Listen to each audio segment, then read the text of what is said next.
শনিবার প্রথম প্রহরী ভাষা শহীদদের প্রতি সম্মান জানাতে শহীদ মিনারে পুষ্পস্তবক অর্পণ করবেন প্রধানমন্ত্রী তারেক রহমান। যাবেন বিরোধী দলের নেতা। তাদের আগমনকে কেন্দ্র করে নেওয়া হয়েছে পর্যাপ্ত নিরাপত্তা ব্যবস্থা। নিয়ে আরও জানাতে সেখান থেকে সরাসরি যুক্ত হচ্ছেন সহকর্মী তৌহিদুল তারেক। তারেক, জানাবেন যে কেন্দ্রীয় শহীদ মিনারে আইন শৃঙ্খলা সহ সার্বিক প্রস্তুতি কেমন দেখছেন?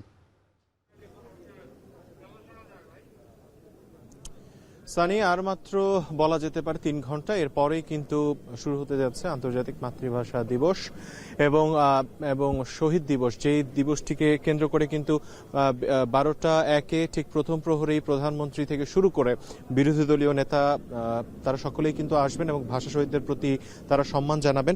এবং সেই প্রথম প্রহরে সরকার প্রধান এবং বিরোধী দলীয় প্রধানদের উপস্থিতির কথা চিন্তা করে এখানে ব্যাপক প্রস্তুতি আমরা দেখতে পাচ্ছি।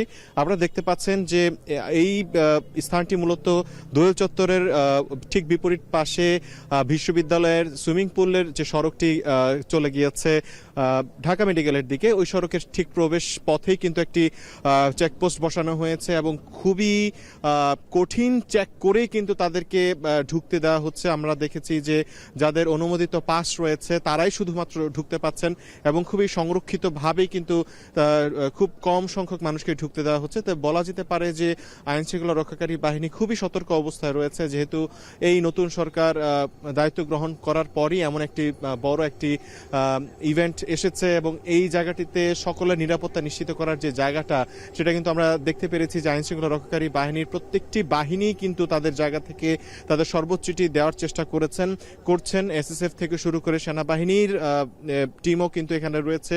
আমরা দেখেছি যে রাত যত এগিয়েছে ততই কিন্তু ব্যাপক আইন শৃঙ্খলা রক্ষাকারী বাহিনীর উপস্থিতি আমরা দেখেছি। আপনারা এখানে দেখতে পাচ্ছেন যে পুলিশের সরব উপস্থিতি রয়েছে। পুলিশ এখানে খুবই কঠোর নজরদারিতে গাড়িগুলো চেক করে ভিতরে ঢুকতে দিচ্ছেন এবং এরকম কিন্তু চারদিক থেকেই কেন্দ্রীয় শহীদ মিনারের যে প্রবেশ পথগুলো রয়েছে, ঢাকা মেডিকেলের অন্য পাশের যে গেটটি রয়েছে, টিএসসির ওদিকের যে গেটটি রয়েছে সেইটিও কিন্তু ওখানে একটি চেকপোস্ট রাখা হয়েছে। এরপরেই কিন্তু সকলকে বলা হচ্ছে, বেশ কিছুক্ষণ আগেই কিন্তু এসএসএফ এবং সেনাবাহিনীর সম্মিলিত একটি সুইপিং হয়েছে, যে কারণে ওখানে জনসাধারণ থেকে শুরু করে গণমাধ্যম কর্মীদেরকেও ব্যারিকেডের বাইরে এসে অবস্থান করতে হয়েছে। তো আমরা বলতে পারি যে খুবই সতর্ক অবস্থানে রয়েছে আইন শৃঙ্খলা রক্ষাকারী বাহিনী। এরপরেই কিন্তু ঠিক 12টা 1 মিনিটে যে ব্যক্তিবর্গ, ভিআইপি ব্যক্তিবর্গ, ভিভিআইপি ব্যক্তিবর্গ, তারা সকলে কিন্তু এখানে চলে আসবেন। এই ছিল আমার কাছে সবশেষ।